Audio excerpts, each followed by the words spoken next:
எது ரொம்பவும் கஷ்டமான காரியம் அப்படின்னு கேட்டார் ஒருத்தர்.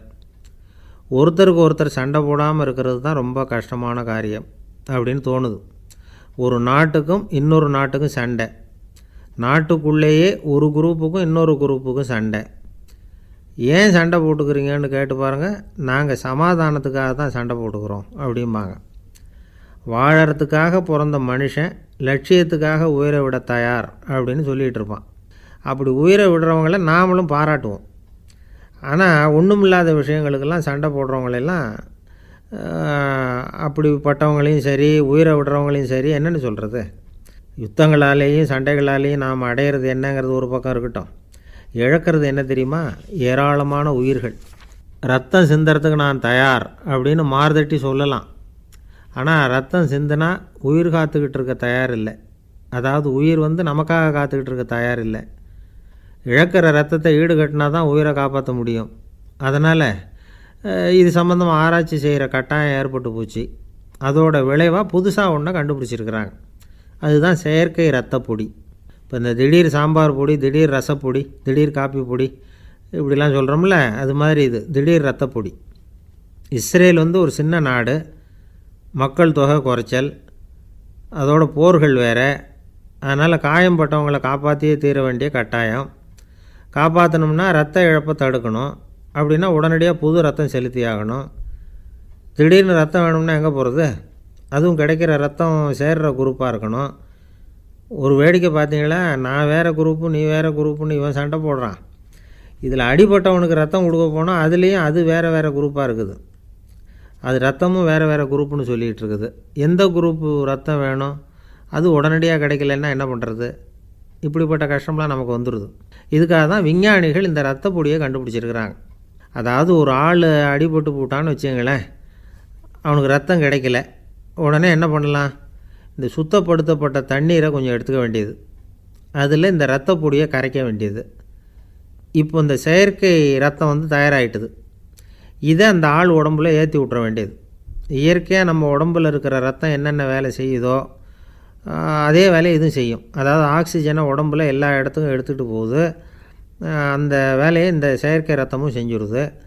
ஆனால் ஒரு விஷயம், இந்த செயற்கை ரத்தம் ஒரு அவசரத்துக்கு தான் உபயோகப்படுத்தலாம், ஒரு முதல் உதவி மாதிரி.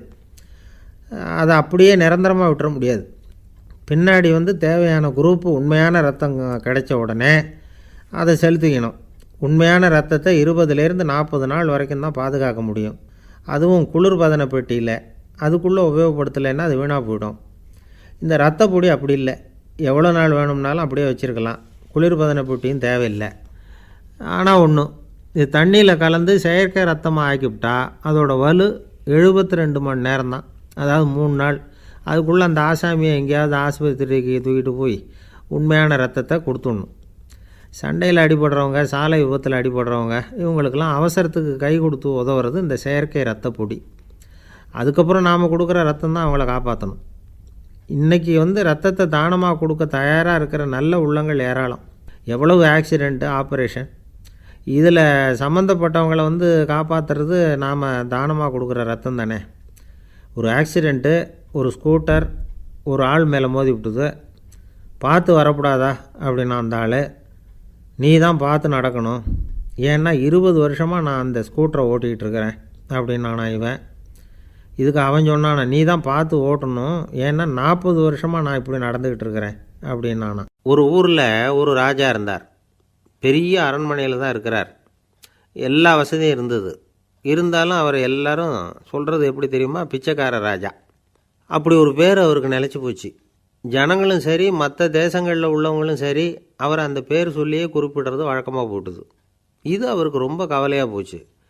என்ன இது, நம்மளை தேடி வர்றவங்களுக்கெல்லாம் நாம் சோறு போடுறோம், நம்ம புகழ்ந்து பாடல் ஏற்றி கொண்டு வர்ற புலவர்களுக்கெல்லாம் அவங்க எப்படி வந்தாலும் ஒருவேளை சோறு போடணுங்கிறது உத்தரவு. இவ்வளவுலாம் செஞ்சும் நம்மளை போய் பிச்சைக்கார ராஜான்னு எல்லாரும் சொல்கிறாங்களே, அது ஏன், எதுக்காக இப்படி சொல்கிறாங்க? இதுதான் ராஜாவுக்கு குழப்பம். சரி, இதை பற்றி நம்ம அமைச்சர்கள்கிட்ட கேட்கலாமா அப்படின்னு யோசனை பண்ணார். இந்த விஷயத்தை போய் அவங்கக்கிட்ட எப்படி கேட்குறதுன்னு அவருக்கு தயக்கமாக இருந்தது. கௌரவ குறைச்சலாக தெரிஞ்சுது அவருக்கு. சரி, சாதாரண குடிமக்கள்கிட்ட இதை பற்றி கேட்கலாமா அப்படின்னு யோசனை பண்ணார். கேட்கலாம், ஆனால் அவங்க யாரும் ராஜா முன்னாடி நின்று தைரியமாக பேசக்கூடிய அளவுக்கு இல்லை. ராஜாவோட குழப்பம் நாளுக்கு நாள் அதிகமாக போச்சு. கடைசியாக அவர் ஒரு முடிவுக்கு வந்தார். அதாவது இதை பற்றி ஒரு பிச்சைக்காரங்கிட்டே கேட்டு பார்த்துட்டா என்ன. இதுதான் அவர் பண்ண முடிவு. உடனே மாறு வேஷம் போட்டுக்கிட்டு நகர்வலம் போனார். ஒரு பிச்சைக்காரனை கண்டுபிடிச்சார். இதை பாருப்பா, நம்ம ராஜாவை எல்லாரும் பிச்சைக்கார ராஜான்னே சொல்கிறாங்களே, அதுக்கு என்ன காரணமாக இருக்கும் அப்படின்னு கேட்டார். அதுக்கு அவன் சொல்கிறான், இதுக்கான பதிலை இன்னும் ஒரு 30 நாளில் சொல்கிறேன் அப்படின்னா. உடனே இவருக்கு சந்தோஷம். உண்மையை அவங்ககிட்ட சொன்னார். நான் வேறு யாரும் இல்லை, நான் தான் இந்த நாட்டு ராஜா. இப்போ நீ என் கூடவே வந்துடு, அரண்மனையிலேயே தங்கிக்கோ. 30 நாள் கழித்து எனக்கு பதில் சொல்லிவிட்டு அதுக்கப்புறமா நீ போகலாம் அப்படின்னு சொல்லி அழைச்சிட்டு வந்துட்டார். அரண்மனையில் ஒரு மூலையில் அவன் தங்கறதுக்கு இடம் கொடுத்தார். தினம் 2 வேளையும் இவனுக்கு சோறு போடுங்க அப்படின்னு உத்தரவு போட்டார். ராஜா கொடுத்த இடத்துல போய் உக்காந்துக்கிட்டான் அந்த பிச்சைக்காரன். தினமும் அந்த அரண்மனையில் நடக்கிறதையெல்லாம் கவனிச்சிக்கிட்டு வந்தான். வேளைக்கு சாப்பாடு வரும், சாப்பிட்டுக்கிட்டு இருக்கான். இப்படி 30 நாள் முடிஞ்சுது. ராஜா வந்தார். என்ன, என்னோட கேள்விக்கு பதில் என்னன்னு கண்டுபிடிச்சிட்டியான்னார். கண்டுபிடிச்சிட்டேன்னா. என்ன எல்லாரும் பிச்சைக்கார ராஜான்னு சொல்கிறாங்களே, அது நியாயமாக படுதா உனக்குன்னு கேட்டார். நியாயமாக தான் படுது, சந்தேகம் இல்லாமல் நீங்கள் பிச்சைக்கார ராஜா தான். என்ன தான் நீங்கள் வசதியோடவும் படைபலத்தோடவும் இருந்தால் கூட நீங்கள் எங்கள் வர்க்கத்தை சேர்ந்த ஆசாமி தான் அப்படின்னு அடித்து சொல்லிவிட்டான் அந்த ஆள். ஏனால் அப்படி சொல்கிறேன்னு கேட்டார் இவர். அரசே, ஒரு உண்மையை கண்டுபிடிச்சி சொல்கிறதா நான் உங்ககிட்ட சொன்னேன். நீங்கள் ராஜ பரம்பரைன்னா உடனே உங்கள் கழுத்தில் கிடக்கிற முத்து மாலையை கழட்டி பரிசாக கொடுத்துருப்பீங்க, பொன்னையும் மணியையும் கொடுத்துருப்பீங்க. ஆனால் நீங்கள் அப்படி செய்யலை. என்னை ஒரு மூலையில் உட்கார வச்சு 2 வேளை சோறு போட சொன்னீங்க. உங்களை தேடி யார் வந்தாலும், யார் பாராட்டி பேசினாலும் அல்லது பிரச்சனைகளை சொன்னாலும் நீங்கள் செய்கிற ஒரே காரியம் சோறு போடுறது தான். பிச்சைக்காரனுக்கு சோறு மட்டும்தான் உலகம். உங்கள் விஷயத்துலேயும் நீங்கள் அப்படி தான் நினைக்கிறதாக தெரியுது. நல்லா கவனிங்க. எந்த ஒரு பிரச்சனைக்கும் சோறு தான் முடிவுன்னு நினைக்கிறீங்க பாருங்கள். நீங்கள் சந்தேகமில்லாத எங்களை சேர்ந்த ஆள் தான் அப்படின்னு விட்டான் அந்த பிச்சைக்காரன். அதுக்கப்புறம் தான் அந்த ராஜா தன்னுடைய தவறுகளையெல்லாம் தேர்த்திக்கிட்டாராம். பசின்னு வர்றவங்களுக்கு சோறு தான் போடணும், அது தப்பு இல்லை. பாராட்ட வர்றவங்களுக்கெல்லாம் சோத்தையே போட்டு அனுப்புனா இப்படி தான் பேர் வரும்.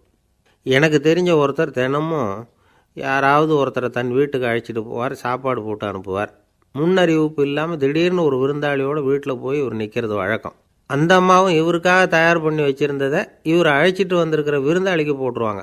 விருந்தாளி சாப்பிட்டுட்டு போனதுக்கப்புறம் இவர் மனைவிகிட்ட உனக்கு சிரமம் வேணாம் அப்படின்னு சொல்லிவிட்டு பக்கத்தில் உள்ள ஒரு ஹோட்டலுக்கு போய் காசு கொடுத்து சாப்பிட்டுட்டு வந்துடுவார். பல நாள் இப்படி நடக்கும். ஒரு நாள் அவரை தனியாக கூப்பிட்டுக்கிட்டு போய் ஏன் இப்படி பண்ணுறீங்கன்னு கேட்டோம். அதுக்கு அவர் சொல்கிறாரு, எங்கள் வீட்டு சாப்பாட்டிலேருந்து தப்பிக்கிறதுக்கு எனக்கு வேறு வழி எதுவும் தெரியல சார், அதனால தான் இப்படி பண்ணிகிட்ருக்கிறேன் அப்படின்னார் ரொம்ப பரிதாபமாக. ஒருத்தன் எப்படி நடந்துக்கிறாங்கிறத வச்சு தான் அந்த ஆள் எப்படிங்கிறத நாம் முடிவு பண்ணுறோம். ஆளுமைன்னு சொல்கிறோம்ல, அதுக்கு சூழ்நிலைகளை ஆளுகின்ற தன்மை அப்படின்னு விளக்கம் கொடுக்குறார் ஒரு உளவியல் நிபுணர். சரி, ஒரு மனிதனுடைய ஆளுமையை உருவாக்குகிற விஷயங்கள் என்னென்ன? பிறப்பு, வளர்க்கப்பட்ட விதம், படிப்பு, நண்பர்கள், சமுதாயம், இப்படி நிறைய உண்டு. ஆளுமையின் அடிப்படையில் சில மனநோய்கள் உண்டாகுது. அதெல்லாம் என்னென்னங்கிறத தெரிஞ்சு வச்சுக்கிட்டோம்னா நம்ம கூட இருக்கிறவங்கள அடையாளம் கண்டுபிடிக்கிறதுக்கு அது ரொம்ப உபயோகமாக இருக்கும். ஃப்ரெனாய்டு ஆளுமை அப்படின்னு ஒன்று. இந்த கோளாறு உள்ளவங்க எப்படி இருப்பாங்க தெரியுமா? அதிக உணர்ச்சி, சந்தேகம், பொறாமை இதெல்லாம் அதிகமாக இருக்கும். வளைஞ்சு கொடுக்க மாட்டாங்க. அடுத்தவங்களோட இணக்கமான உறவு இருக்காது. அவங்க செய்கிற தப்புக்கெல்லாம் அடுத்தவங்களை குறை சொல்லிகிட்டு இருப்பாங்க. இது ஒரு ரகம். அடுத்தது ஸ்கிசாய்டு ஆளுமை அப்படின்னு சொல்கிறாங்க. இந்த கோளாறு உள்ளவங்க அடுத்தவங்களோட பழக கூச்சப்படுவாங்க. சின்ன வயசுலேயே இது ஆரம்பமாயிடுது. பகல் கனவுலேயே சஞ்சரிப்பாங்க. அவங்களுடைய விரோதம், கோபம் இதை கூட வெளியில் காட்டிக்க முடியாமல் இருப்பாங்க. இவங்களுக்கு அகமுகம், பிரச்சனைகள்லேருந்து ஒதுங்கி எதுலேயும் ஈடுபாடு இல்லாதவங்களாக இருப்பாங்க. இப்படி ஒரு ரகம். அடுத்தது சைக்ளோதமிக் ஆளுமை அப்படின்னு சொல்கிறாங்க. அது என்னென்னா, உணர்ச்சிகளில் ஏற்றத்தாழ்வு அதிகமாக இருக்குமா. சில சமயம் பார்த்தா மகிழ்ச்சியாக இருப்பாங்க, சில சமயம் சோகமாக உட்காந்துருப்பாங்க. அவங்க மனநிலைக்கு தகுந்த மாதிரி சமூக நிகழ்ச்சிகளில் பங்கெடுத்துக்குவாங்க. இன்னொரு வகை என்னென்னா எண்ணப்பீடிகை ஆளுமை அப்படின்னு பேர் வச்சுருக்கிறாங்க. அதுக்கு இவங்களுக்கெல்லாம் கரெக்டாக இருக்கணும், எல்லாம் சட்டத்திட்டம், இதுலேயும் ஒரு ஒழுங்குமுறை, இப்படி எதிர்பார்க்குற மனோபாவம். இவங்க எதிர்பார்ப்புக்கும் வரன்முறைக்கும் மற்றவங்க கட்டுப்படணும்னு நினைப்பாங்க. இந்த நிலைமை நீடித்தா என்ன ஆகும் தெரியுமா? அலைக்கழிக்கிற எண்ணங்கள் திரும்ப திரும்ப ஒரே செயலை செய்ய தூண்டுற மனத்தளர்ச்சிக்கு ஆளாயிடுறாங்க. அடுத்தது ஹிஸ்டீரியா ஆளுமை. சின்ன விஷயத்தையெல்லாம் பெருசுப்படுத்தி நாடகமாக்குற நடிகர்கள் இவங்க. உணர்ச்சி அதிகம் உள்ளவங்க. இவங்க மன எழுச்சியில் பக்குவமின்மை, குழந்தைத்தனம், முதிர்ச்சியின்மை எல்லாம் இருக்கும். தன்னலம் மிக்க குணம். பிறர் தன்னை மட்டுமே கவனிக்கணும்னு நினச்சி செயல்படுறது, இதெல்லாம் இவங்க அடையாளம். அடுத்த ரகம் எப்படின்னா வளர்ச்சியற்ற ஆளுமைன்னு சொல்கிறாங்க. அடுத்தவங்களோட இணங்கி போக முடியாதவங்க, அறிவு, மன எழுச்சி, சமூக உறவு இதில் எல்லாம் போதுமான வளர்ச்சியையும் நிறைவையும் பெற முடியாதவங்க. இவங்களால வாழ்க்கையில் முன்னேற முடியாது. பிச்சைக்காரங்க, குற்றவாளிகள் இவங்ககிட்டெல்லாம் இது மாதிரியான ஆளுமை அதிகமாக இருக்குமா. அடுத்தது என்னென்னா சோர்வுடைய ஆளுமை. எதுலேயும் உற்சாகம் இல்லாமல் சோர்ந்து போயிருப்பாங்க. அதுக்கெல்லாம் நமக்கு வலிமை இல்லைப்பா அப்படின்னு சொல்லிகிட்டு இருப்பாங்க. சின்ன விஷயங்களுக்கெல்லாம் அதிர்ச்சி அடையிறது, வாழ்வின் சுவையை அனுபவிக்க முடியாதவங்க. இன்னொரு ரகம் இது கொதித்தெழும் ஆளுமைங்கிறாங்க. எதுக்கு எடுத்தாலும் ஆத்திரம், குரோதம், வன் செயல் இதிலெல்லாம் ஈடுபாடு இப்படி உள்ளவங்க. நத்தை வகை ஆளுமை அப்படின்னு ஒன்று. அடுத்தவங்க மேலே விரோதம் இருக்கும், அடிக்கணுங்கிற எண்ணம் இருக்கும். ஆனால் அதை அப்படியே வெளியில் காட்டாமல் அதே சமயம் அமைதியான முறையில் வெறுப்பை வெளிக்காட்டுற ரகம். இவங்கெல்லாம் பேசாமல் கம்முன்னு இருந்துக்கிட்டே நினச்சதை நிறைவேற்றிக்கிடுவாங்க. முன்ஜாக்கிரதை ஆளுமை அப்படின்னு ஒரு ரகமாக. பாதுகாப்பின்மை, சந்தேகம், முழுமையின்மை, அறவேக்காட்டுத்தனம் இந்த மனப்போக்கு அதிகமாக இருக்கிறதுனால அகம்பாவம், புடிவாதம், எச்சரிக்கை எல்லாம் அளவுக்கு மீறி இருக்கும். இதுவரைக்கும் நாம் பேசிக்கிட்டு இருந்த ஆளுமை பண்புகள் அளவுக்கு அதிகமாக போயிட்டுதுன்னா ஆளுமை கோளாறுகள் ஏற்படும். அதன் அடிப்படையில் மனவியாதிகள் வருமா. அதனால் இணக்கமான எல்லாரும் விரும்புகிற இயல்பான ஆளுமையை பெறுவதற்கு நாம் முயற்சி செய்யணும் அப்படிங்கிறது மனோதத்துவ நிபுணர்களுடைய ஆலோசனை. ஒருத்தர் ஒரு மனோதத்துவ டாக்டரை தேடிட்டு வந்தாராம். டாக்டர், எனக்கு மனசில் ஏதோ வியாதி, ஆளுமை கோளாறு, அதாவது எனக்கு சீக்கிரமாக செத்து போனால் தேவையில்லைன்னு தோணுது அப்படின்னாராம். உடனே அந்த டாக்டர், சரி அப்படின்னா இங்கே இருங்க, நான் வைத்தியம் பார்க்குறேன் அப்படின்னாராம். ஆஃபீஸை முடிஞ்சு வீட்டுக்கு போகிற சமயத்தில் ஒருத்தர் கடைக்கு போய் ஸ்வீட் வாங்கினார். சரி, வீட்டுக்கு பிள்ளைங்களுக்கு தான் வாங்கிட்டு போகிறார் அப்படின்னு மற்றவங்க நினச்சாங்க. அவர் அப்படி செய்யலை. அந்த இடத்துலையே பொட்டலத்தை பிரித்தார். திருட மாதிரி அப்படியே சுற்றி ஒரு தரம் பார்த்துக்கிட்டார். யாரும் தெரிஞ்சவங்க இல்லைங்கிறத முடிவு பண்ணிவிட்டு அவசரமாக அதை அப்படியே போட்டு முழுகிவிட்டு கையை தொடச்சிக்கிட்டு நல்ல பிள்ளை மாதிரி நடந்து போக ஆரம்பிச்சிட்டார். அவர் யாருன்னா, அவரோட பிரச்சனை எல்லாருக்கும் தெரியாது, சில பேருக்கு தான் தெரியும். அதாவது அவர் உடம்பில் சர்க்கரை இருக்குதுன்னு டாக்டர் சொல்லிவிட்டாராம். அதனால் வீட்டில் சர்க்கரையே இவர் கண்ணில் காட்டுறதில்ல. அதனால் இவர் யார் கண்ணிலையும் படாமல் இப்படிப்பட்ட வேலைகள்லாம் செய்கிறது வழக்கம். யாருக்கும் தெரியாமல் இப்படி ஸ்வீட்டை வாங்கி சாப்பிட்டுட்டு அவர் பாட்டுக்கு போயிடுறது. இப்படிப்பட்டவங்களுக்கெல்லாம் கொஞ்சம் ஆறுதலான தகவல் இன்றைக்கி. அது என்னென்னா, நாம் சாப்பிட்ற சர்க்கரைக்கும் நம்ம உடம்பில் உள்ள சில கோளாறுகளுக்கும் அப்படி என்ன தான் சம்மந்தம் இருக்குது. இதை பற்றி சமீபத்தில் சில ஆராய்ச்சிகள்லாம் நடந்திருக்குது. ஏன்னா சர்க்கரைன்னாவே விஷம் மாதிரி அதை பார்க்குறவங்களும் சில பேர் உண்டு. சின்ன பிள்ளைங்களுக்கு வயத்தில் பூச்சி உண்டாகிறதுலேருந்து பெரியவங்களுக்கு நீரிழிவு வர்ற வரைக்கும் எல்லாத்துக்கும் சர்க்கரை தான் காரணம்னு சொல்லிகிட்டு இருக்கிறோம். ஆனால் அந்த அளவுக்கு பயப்பட வேண்டிய அவசியம் இல்லை அப்படின்னு சொல்கிறாங்க. சர்க்கரை வியாதி, இருதய நோய், பித்த நீர்ப்பை நோய் இதெல்லாம் சில நோய்கள்லாம் நாம் சாப்பிட்ற சர்க்கரைக்கும் தொடர்பு இருக்குன்னு நினைக்கிறோம். ஆனால் அப்படி சம்பந்தம் உண்டுங்கிறதுக்கு போதுமான அளவுக்கு ஆதாரம் இல்லை அப்படிங்கிறாங்க ஆராய்ச்சியாளர்கள். ஒரே ஒரு சம்பந்தம் தான் உறுதியாக இருக்குதான். அதுவும் இந்த பல் சிதைவு அப்படின்னு இருக்கு இல்லையா, அந்த சர்க்கரை சாப்பிட்றதுக்கும் இந்த பல் சிதைவுக்கும் சம்பந்தம் இருக்குது அப்படிங்கிறத மட்டும் உறுதியாக சொல்கிறாங்க. சர்க்கரைன்னா நாம் சாப்பிட்ற ஜீனி மட்டும் இல்லை, பழம், காய்கறி, பால், தேன் இப்படி எல்லாத்துலேயும் அது இருக்குது. கேரட்டு கொடுக்குற சத்தில் 88% சர்க்கரை, ஆப்பிள் கொடுக்குற சக்தியில் 95% சர்க்கரை. இது ஜீனி சர்க்கரை, இது ஆப்பிள் சர்க்கரை அப்படிங்கிற வித்தியாசம்லாம் உடம்புக்கு கிடையாது. ரெண்டுமே உடனடியாக சக்தி கொடுக்குது. ஒரு ஸ்பூன் சர்க்கரையில் 16 கலோரி தான் சத்து இருக்குது. அதிகமாக சர்க்கரை சாப்பிட்டா நீரிழிவு வந்துருங்கிறது தப்பான ஒரு அபிப்பிராயம். டயபெட்டிஸுங்கிறது ஒரு மெட்டபாலிக் டிஸார்டர், அவ்வளவுதான். அதாவது நாம் சாப்பிட்ற சர்க்கரையை நம்ம உடம்பு திறமையாக உபயோகப்படுத்திக்க முடியல அப்படின்னு அர்த்தம். அதனால தான் அதிகமாக இனிப்பு வேணாம்னு சொல்கிறோம். ஏற்கனவே உடம்பால் முடியாத ஒன்றை மறுபடியும் அது தலையில் சுமத்தி அதிகமாக வேலை வாங்க வேணாமே அப்படிங்கிறதுக்காக தான். ஆகாரத்தில் அதிகமாக சர்க்கரை இருந்தால் அதனால் உடனே சர்க்கரை வியாதி வந்துடும்ங்கிறதுக்கு விஞ்ஞான ரீதியாக போதுமான ஆதாரம் இல்லை. அதனால் எப்போவாவது அதிகமாக ஸ்வீட்டு சாப்பிட்டுட்டா ஐயோ அதிகமாக சாப்பிட்டோமோ என்ன பண்ண போகுது தெரியலையே அப்படின்னு நினச்சி மனசை போட்டு குழப்பிக்க வேண்டியதில்லை. பொதுவாக எதுவுமே அதிகமாக வேண்டாம், எல்லாம் சீராக இருந்தால் போதும். நீரிழிவுங்கிறது புதுசாக வந்துட்ட ஒரு நோய் இல்லை, ரொம்ப காலமாகவே இருக்கிற ஒன்று தான். நம்ம முன்னோர்கள் இதை மதுமேகம் அப்படின்னு சொல்லுவாங்க. அதை கட்டுப்படுத்துறதுக்கு அவங்களே சில வழிமுறையை சொல்லி வச்சுருக்கிறாங்க. அது என்னென்னா வேறு ஒன்றும் இல்லை, இந்த பாவக்காய், முள்ளங்கி, அருகம்புல், அவ்வளவுதான். வெள்ளை முள்ளங்கி இருக்குல்ல, அதை வாரத்துக்கு 3 நாள் சாப்பிட்டுக்கிட்டு வாங்க. நூலுக்கோல் ரொம்ப நல்லது. இல்லைன்னா முள்ளங்கி சாறு ஒரு அவுன்ஸு சாப்பிட்டுட்டு வரலாம். ரத்தத்தில் சேர்கிற சர்க்கரை அளவு இதெல்லாம் கட்டுப்படுத்துது. சிறுநீரில் காணப்படுகிற சர்க்கரை அளவையும் சமநிலைப்படுத்துது. தினமும் ஆகாரத்தில் கோதுமை, கேழ்வரகு, வெந்தயம், கருவேப்பிலை, சோயாபீன்ஸ் எது கிடைக்குதோ சேர்த்துக்கலாம். இப்படிலாம் செஞ்சுக்கிட்டு வந்தால் அப்புறம் வீட்டுக்கு தெரியாமல் கடையில் போய் நின்றுக்கிட்டு ஸ்வீட் வாங்கி திருட்டுத்தனமாக சாப்பிட வேண்டிய அவசியமே உங்களுக்கு வராது. 2 ஆசாமிகள் கடற்கரையில் உட்காந்து சாவகாசமாக பேசிக்கிட்டு இருந்தாங்களாம். ஒருத்தர் சொன்னார், இன்னொருத்தருக்கு தெரியாமல் ஸ்வீட்டு சாப்பிட்றதே எப்பவும் இடைஞ்சல் தான் சார். நேற்றுக்கு பாருங்கள் அப்படி தான் சாப்பிட்டுக்கிட்டு இருந்தேன், வீட்டுக்காரி கண்ணில் போட்டுவிட்டுது, அதுக்கப்புறம் ஒரே ரகலையாக போச்சு அப்படின்னாராம். எனக்கு கூட அப்படி தான் சார் ஆகிட்டுது, ஒரே ரகலை அப்படின்னாராம் இன்னொருத்தர். நீங்கள் சாப்பிட்டதும் உங்கள் வீட்டுக்காரங்க கண்ணில் போட்டுவிட்டுதா சார் அப்படின்னு கேட்டிருக்கார் இவர். அதுக்கு அவர் சொன்னாராம், அப்படி இல்லை சார், கடைக்காரர் கண்ணில் போட்டுவிட்டுதோ, நான் அவருக்கு தெரியாமல் அந்த ஸ்வீட்டை அவர் கடையிலேருந்து எடுத்திருந்தேன் அப்படின்னு விளக்கம் கொடுத்தாராம் இந்த ஆள். ஒருத்தர் முகத்தை தொங்க போட்டுக்கிட்டு ஒரு மாதிரியாக வந்தார். என்ன விஷயம்னு விசாரித்தேன். என்னுடைய நண்பன் ஒருத்தங்கிட்ட கருத்து வேறுபாடு, இனிமேல் நமக்குள்ளே எந்த சம்மந்தமும் வேணாம்னு நட்பை முறிச்சிட்டு வந்துட்டேன்னா. நண்பர்கள்னு இருந்தால் கருத்து வேறுபாடு வரத்தான் செய்யும்னு. கருத்து வேறுபாடு வராமல் இருக்கிறதுக்கு ஏதாவது வழி உண்டா அப்படின்னு கேட்டாங்க. அதை பற்றி நிபுணர்கள் சில யோசனைகளை சொல்லியிருக்கிறாங்கன்னு.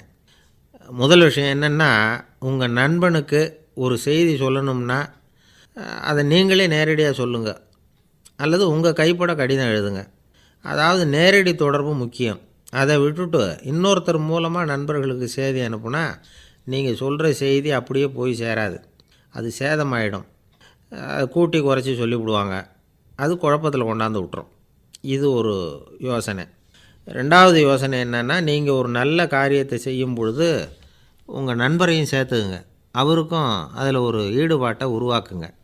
3வது யோசனை, நம்ம பக்கத்தில் இருக்கிற நண்பர் மகிழ்ச்சி அடைகிற மாதிரி ஏதாவது செய்யணும். சின்ன சின்ன செயல்களாக இருந்தாலும் பரவாயில்ல, அவர் நமக்கு எதுவும் செய்யலையே, நாம் எதுக்கு செய்யணும் அப்படின்னு நினச்சிக்கிட்டு இருக்கக்கூடாது. 4வது யோசனை என்னென்னா, உங்களுக்கு ஒரு பிரச்சனையா அல்லது உங்கள் நண்பருக்கு ஒரு பிரச்சனையா, எதுவாக இருந்தாலும் 2 பேரும் சேர்ந்து உட்காந்து ஆலோசனை பண்ணுங்கள். நம்ம யோசனையும் கேட்கப்படுதே அப்படிங்கிற நினைப்பே அவருக்கு ஒரு மன நிறைவை உண்டாக்குமா. 5வது யோசனை, உங்கள் நண்பர் ஏதோ ஒரு காரியத்தை செய்கிறார், நீங்கள் உடனே அவசரப்பட்டு நீ செய்கிறது தப்புன்னு தீர்ப்பு சொல்லக்கூடாது. அவர் அதை செய்கிறதுக்கான நியாயங்கள் எவ்வளவோ இருக்கும், அதை புரிஞ்சுக்கிறதுக்கு முயற்சி பண்ணணும். 6வது யோசனை, உங்கள் நண்பர் என்ன சொன்னாலும் அதை பொறுமையாக கேளுங்க. அவர் சொல்கிறத புரிஞ்சுக்கணும், அவர் சொல்ல விரும்புகிறத புரிஞ்சுக்கணும், அவர் சொல்ல முடியாமல் தவிக்கிறதையும் புரிஞ்சுக்கணும். இப்படி 3 விதமாகவும் அவரை புரிஞ்சுக்கிட்டு அதுக்கு தகுந்த மாதிரி செயல்படணும். 7வது யோசனை என்னென்னா, உங்கள் நண்பர் உங்ககிட்ட ஏதோ ஒரு கருத்தை சொல்கிறார், அது உங்களுக்கு பிடிக்கல, அதுக்காக உடனே நீ சொல்கிறது சரியில்லை, நான் ஒத்துக்க மாட்டேன் அப்படின்லாம் மறுத்துக்கிட்டு இருக்கக்கூடாது. அவர் சொல்கிறத கேட்கணும், பொறுமையாக சிந்திக்கணும், அதுக்கப்புறம் பதில் சொல்லணும். இப்படிலாம் நடந்துக்கிட்டால் நண்பர்களுக்குள்ள கருத்து வேறுபாடு வர்றதுக்கு வாய்ப்பே இருக்காது அப்படின்னு வல்லுநர்கள் தொகுத்து சொல்லியிருக்கிறாங்க இந்த யோசனைகளை. எனக்கு தெரிஞ்ச சில நண்பர்கள் உண்டு, அவங்களுக்குள்ளேயும் கருத்து வேறுபாடுகள் வராமல் இருக்கிறதுக்கு சில நுட்பங்களை கையாளுறது உண்டு. ஒருத்தர் சொன்னார், அந்த டாக்டர் சின்ன வயசுலேருந்து என் கூட பழகினவர், நாங்கள் 2 பேரும் இணை பிரியாத நண்பர்கள். இருந்தாலும் எனக்கு உடம்பு சரியில்லைன்னா நான் அவர்கிட்ட வைத்தியம் பார்த்துக்க மாட்டேன் அப்படின்னார் ஒருத்தர். ஏன் அப்படின்னு கேட்டேன். எங்கள் நட்பு கெட்டுப்போடக்கூடாது இல்லையா, அதனால தான் அப்படின்னார் இவர். ஒரு மனுஷனுக்கு 3 விதத்தில் கர்வம் உண்டாகிறதுக்கு வாய்ப்பு உண்டு. பணம், பதவி, புகழ். பணம் அதிகமாக வந்தால் கர்வம் வரலாம், பதவி பெருசாக வந்துட்டுதுன்னா கர்வம் வரலாம், புகழ் அதிகமாக போனாலும் கர்வம் வரலாம். இந்த 3 வகையான கர்வத்துக்கும் இடம் கொடுக்காமல் இருக்கிறாங்க பாருங்கள், அவங்க தான் சிறந்த மனிதர்கள். ஒரு பெரிய பொறுப்பில் இருக்கிறவங்களுக்கு கர்வம் வந்துடக்கூடாது. அப்படி வந்துட்டுதுன்னா அது எல்லாருக்கும் இடைஞ்சல். ஒரு ராஜா இருந்தார். அவர் ஒரு நாள் தன்னுடைய தலைநகரத்தை சுற்றி வந்துக்கிட்டு இருந்தார். ஒரு இடத்துல ஒரு அழகான நிலத்தை பார்த்தார். ஆஹா, இந்த இடத்துல நமக்குன்னு ஒரு மாளிகையை கட்டினா எவ்வளோ நல்லாயிருக்கும் அப்படின்னு நினச்சார். ராஜா நினச்சா அது முடியாத காரியமா? சரி, இந்த நிலம் யாருக்கு சொந்தம்னு விசாரிங்க அப்படின்னார் பக்கத்தில் இருந்தவங்கக்கிட்ட. அவங்கெல்லாம் ஓடி போய் விசாரித்தாங்க. அந்த இடம் ஒரு வயசான கிழவிக்கு சொந்தம், வயசான அம்மாவுக்கு சொந்தமாக. அந்த அம்மா தான் அதில் ஒரு குடிசையை போட்டு குடியிருந்துகிட்டு இருக்கிறாங்க. சரி, அந்த நிலத்துக்கு ஒரு விலையை நிர்ணயம் பண்ணி அதை அந்த வயசான அம்மாக்கிட்ட கொடுத்துருங்கோ அப்படின்னு உத்தரவு போட்டார் ராஜா. ஆனால் அந்த அம்மா, இது எங்கள் பூர்வீக இடம், இதை விற்க மாட்டேன் அப்படின்னு சொல்லிவிட்டுது. சரி, 2 பங்கு விலை கொடுக்குறோம்னு சொல்லி பாருங்க அப்படின்னாங்க. அப்படியே சொன்னாங்க அரண்மனை ஆட்கள். அதுக்கும் சம்மதிக்கலை அந்த அம்மா. இதை கேள்விப்பட்டதும் ராஜாவுக்கு கோபம் வந்துட்டுது. தன்னுடைய ஆளுங்களை கூப்பிட்டார். போய் அந்த குடிசையை பிரித்து எறிங்க, காசெல்லாம் ஒன்றும் கொடுக்காதீங்க அப்படின்னு கத்தினார். அவ்வளோதான். அடுத்த நிமிஷம் அரண்மனை ஆசாமிகள் போனாங்க, குடிசையை பிரித்து எரிஞ்சாங்க. அந்த வயசான அம்மா இருக்குது, அதுவும் அந்த இடத்த விட்டு துரத்தி விட்டாங்க. அந்த இடத்துல ஒரு அரச மாளிகையை கட்டி முடிச்சிட்டாங்க. அந்த வயசான அம்மா பாவம், ராஜாவே இப்படி பண்ணால் யார்கிட்ட போய் முறையிட முடியும்? ஒரு ஞானி இருந்தார், அவர்கிட்ட போய் சொன்னாங்க. அவர் இவங்க சொன்னதை கேட்டு மனசில் வச்சுக்கிட்டார். ஒரு நாள் அந்த ராஜாவே இந்த ஞானியை கூப்பிட்டார். புதுசாக ஒரு மாளிகை கட்டியிருக்கிறேன், வந்து பாருங்கன்னு. சரின்னு சொல்லி இந்த பெரியவர் ஒரு நாள் அந்த மாளிகைக்கு போனார். சும்மா போகல, ஒரு கழுதையையும் ஓட்டிகிட்டு போனார். கொஞ்சம் சாக்குகள், வெத்து சாக்கு, அதையும் எடுத்து கழுதை முதுகில் போட்டு கழுதையை ஓட்டிகிட்டு போகிறார். ராஜா பார்த்தார். அவருக்கு இது ஆச்சரியமாக இருந்தது. என்ன இது, மாளிகைக்கு வந்துட்டு போங்கன்னு கூப்பிட்டா கழுதை சாக்கு இதெல்லாம் கூப்பிட்டு வராரே, ஒன்றும் புரியலையேன்னு நினச்சார். எதுக்காக இதெல்லாம்னு கேட்டார். அரசருடைய தோட்டத்திலேருந்து கொஞ்சம் மண் எடுத்துகிட்டு போகிறதுக்கு ஆசைப்படுறேன், அதுக்கு நீங்கள் அனுமதி கொடுக்கணும் அப்படின்னார் இவர். இது என்ன வேடிக்கையான கோரிக்கையாக இருக்குது அப்படின்னு நினச்சார் ராஜா. இருந்தாலும் மண் தானே கேட்குறாரு, எடுத்துகிட்டு போட்டுமே அப்படின்னு நினச்சார். சரின்னு அனுமதி கொடுத்தார். அந்த பெரியவர் தோட்டத்துக்கு போனார், மண்ணை வெட்டினார், சாக்கில் போட்டு நிரப்புனார்.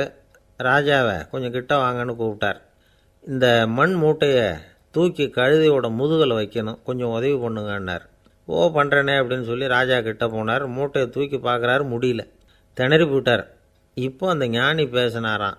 அரசே, இந்த ஒரு சாக்கு மண்ணையே உங்களால் தூக்க முடியல, அந்த கிழவிகிட்ட இருந்து அந்த அக்கிரமமாக அபகரித்த இந்த தோட்டம் பூராவையும் சுமக்கணும்னு ஆசைப்படுறீங்களே, அது உங்களால் முடியுமா அப்படின்னு கேட்டாராம்.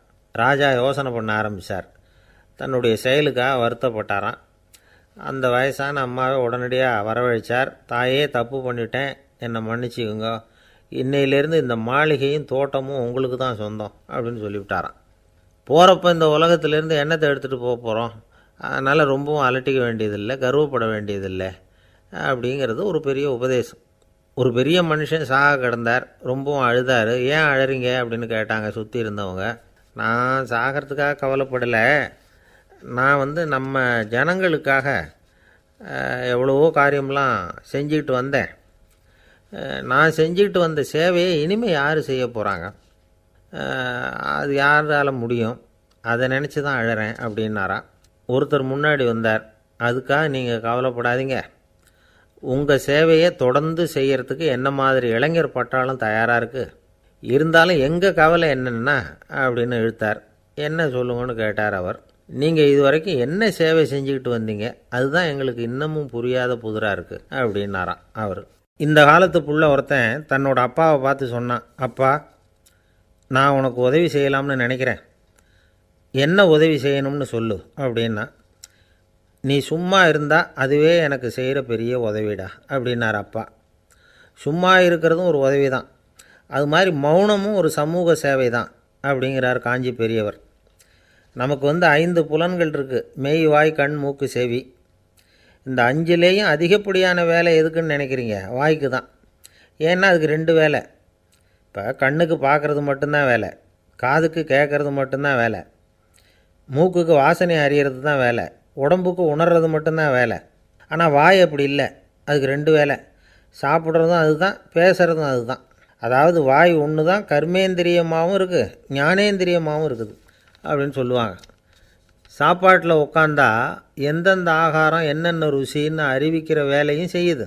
சபையில் உட்காந்தா பாடுறது, பேசுறது, சிரிக்கிறது, இது மாதிரியான வேலையும் செய்யுது. இன்னொரு வித்தியாசம், கண்ணு, காது, மூக்கெல்லாம் ஸ்ட்ரெயின் பண்ணிக்கிட்டு வேலை செய்கிறதில்ல, ஒரு ரோஜா பூ பார்த்தா உடனே மூக்கு அப்படியும் இப்படியும் அசைய ஆரம்பிக்கிறது இல்லை. ஒரு சங்கீதத்தை கேட்ட உடனே காது ஆட ஆரம்பிக்காது. ஆனால் வாய் அப்படி இல்லை. அது பேசினாலும் சரி சாப்பிட்டாலும் சரி அசைஞ்சு தான் ஆகணும். ஆக மற்றதை விட வாய்க்கு வேலை ஜாஸ்தின்னு தெரியுது. சாப்பிட்றது பேசுறது அப்படின்னு 2 காரியம் அதுக்கு. இப்படி 2 காரியம் இருக்கிறதுனால அது 2ஐயும் பாதியாக குறைச்சிக்கணுங்கிறது கடவுள் அபிப்பிராயமாக இருக்கணும் அப்படிங்கிறார் காஞ்சி பெரியவர். ஆனால் இப்போ நாம் அப்படியே நடந்துக்கிறோம். அதுக்கு நேர்மாறாக நடந்துக்கிறோம். நாம் சாப்பிட்றதும் அதிகம், பேசுகிறதும் அதிகம். 2 வேலையையும் தேவைக்கு அதிகமாகவே செய்கிறோம். வாய் தான் ரொம்ப ஓவர் ஒர்க்குடு. அதுக்கு ஓய்வு கொடுத்தா உடம்பும் நல்லாயிருக்கும், உலகமும் நல்லாயிருக்கும். மௌன விரதம் இருக்கிறதெல்லாம் எதுக்காக நினைக்கிறீங்க? இதுக்காக தான். இந்த காலத்தில் மௌனமாக இருக்கிறவங்கெல்லாம் மகத்தான தொண்டு செய்கிறாங்க அப்படின்னு தான் சொல்லணும். சத்தம் அதிகமாக போய் தான் சவுண்டு பொல்யூஷன் வருது. அது மட்டும் இல்லை, மௌனமாக இருந்தால் சண்டை சச்சரவே வராது. மௌனம் கலக நாஸ்தி. ஆக இதுவும் ஒரு சமூக சேவை தான். நமக்கு தான் வாய் இருக்குதேங்கிறதுக்காக வசமாக சாப்பிட்றதும் தப்பு, வளவளன்னு பேசுகிறதும் தப்பு. ஒரு கருத்தை சொல்கிறதுக்கு ஒரே ஒரு சொல்லு போதும் அப்படின்னு இருக்கும்பொழுது 2 சொற்களை செலவு பண்ணாதே. எவ்வளவு சொன்னாலும் அதனால் ஒரு பயனும் விளையாது அப்படின்னு தெரிய வருமேயானால் அந்த ஒரு சொல்லையும் விரயம் பண்ணாதே அப்படிங்கிறார் ஒரு அறிஞர். எல்லா குணங்கள்லேயும் மௌனம்தான் சிறந்தது அப்படிங்கிறார் ஒருத்தர். மௌனமாக இருக்கிறது மூலமாக மற்றவர்கள் குறைகளை நம்மால் தெரிஞ்சிக்க முடியும். அதே சமயத்தில் நம்மக்கிட்ட இருக்கிற குறைகளை மற்றவங்களுக்கு தெரியாமல் மறைச்சிக்கவும் முடியுங்கிறார் அவர். உண்மைதானே? ஒரு பெரிய மேடை பேச்சாளர், பொது வாழ்க்கையில் 25 வருஷ காலமாக ஈடுபட்டிருக்கிறவர். அவர் மனைவி ஒரு நாள் சொன்னாங்க, எங்கள் வீட்டுக்காரர் 25 வருஷ காலமாக பொது வாழ்வில் ஈடுபட்டிருந்தா கூட இந்த மாதம் 10ஆம் தேதியிலேருந்து தான் மக்களுக்கு சேவை செய்ய ஆரம்பிச்சிருக்கார் அப்படின்னு நாங்கள் ரொம்ப பெருமையாக. 10ஆம் தேதிக்கு அப்படி என்ன விசேஷம் அப்படின்னு கேட்டோம். அன்னையிலேருந்து தான் அவர் மேடையில் பேசுகிறத நிறுத்தினார் அப்படின்னாங்க அந்த அம்மா. ஒரு நண்பர் அவசரமாக என்கிட்ட ஓடி வந்தார். அப்புறம் சொன்னார், என்னால் நம்பவே முடியல சார், என் பையனை அப்படி அப்படின்னு சொல்லி ஆச்சரியப்பட்டார். உங்கள் பையன் அப்படி என்ன தான் செஞ்சுட்டான் அப்படின்னு கேட்டேன். என்னால் முடியாத ஒரு காரியத்தை அவன் செஞ்சுட்டான் சார் அப்படின்னார். அது என்னன்னு தான் சொல்லுங்களேன். என்ன 5ஆவது வகுப்பில் அவன் ஒரே தடவையில் தேறிட்டான் சார். அதாவது ஒரே அட்டம்ப்டில் பாஸ் ஆகிருக்கான் அப்படின்னார் மூச்சு வாங்க. கஷ்டப்பட்டு பரீட்சை எழுதுனது அவன், இவருக்கு ஏன் மூச்சு வாங்குது? நம்மால் செய்ய முடியாத ஒரு காரியத்தை இன்னொருத்தர் செய்யும் பொழுது அது நமக்கு ஆச்சரியமாக இருக்குது. சர்க்கஸ் பார்க்குறோம், ஒருத்தர் அந்த இடத்துல தொங்குறார், அது நமக்கு ஆச்சரியம். ஏன்னா அது நம்மால் முடியாத காரியம். நம்மால் முடியாத ஒன்றை அடுத்தவர் எளிதாக செய்யும் பொழுது நாம் மருள்வது இயற்கை. இதை தான் தொல்காப்பியம் மருட்கை அப்படின்னு சொல்லுது. இந்த வியப்பு இருக்குதே, இது 4 வகையில் ஏற்படுறதாக தொல்காப்பியம் சொல்லுது. அது என்ன 4 வகை? முதல் வகை எப்படின்னா புதுமையான அரிய செயல்களை செய்கிறது. 2வது வகை என்னென்னா பெரும் செயல்களை செய்கிறது. 3வது வகை என்னென்னா மிக நுட்பமான செயல்களை செய்கிறது. 4வது வகை என்னென்னா ஆக்கம் தரும் செயல்களை செய்கிறது. புதுமை, பெருமை, சிறுமை, ஆக்கமோடு மதினம் சாலா மருட்கை 4 அப்படிங்கிறது தொல்காப்பியம். இன்றைக்கி விஞ்ஞானம் புதுசு புதுசாக எதையோ கண்டுபிடிக்குது. ஆரம்பத்தில் அது ஆச்சரியமாக இருக்குது, அப்புறம் அது நமக்கு பழகி போடுது.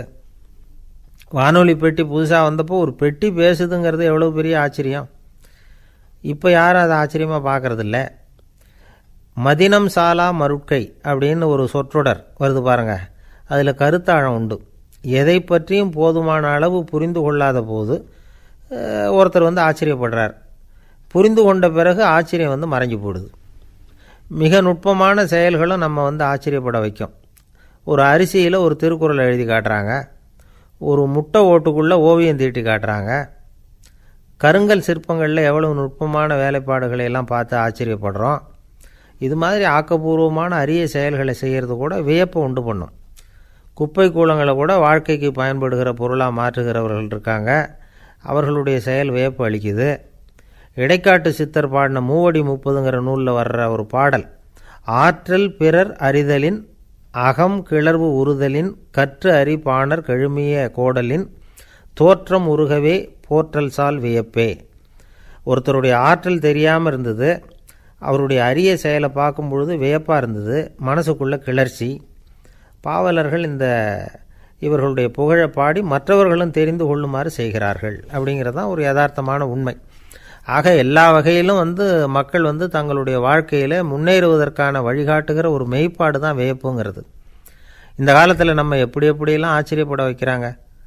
ஒரு ஆளை பிடிச்சி ஜெயிலில் கொண்டு வந்தாங்க. ஜெயில் அதிகாரி அவனை ரொம்ப ஆச்சரியமாக பார்த்தாராம். இவன் கேட்டான், ஏன் சார் அப்படி பார்க்குறீங்க, நான் இப்போ இங்கே வர்றது உங்களுக்கு ஆச்சரியமாக இருக்குதா அப்படின்னு கேட்டிருக்கான். இதுக்கு ஜெயில்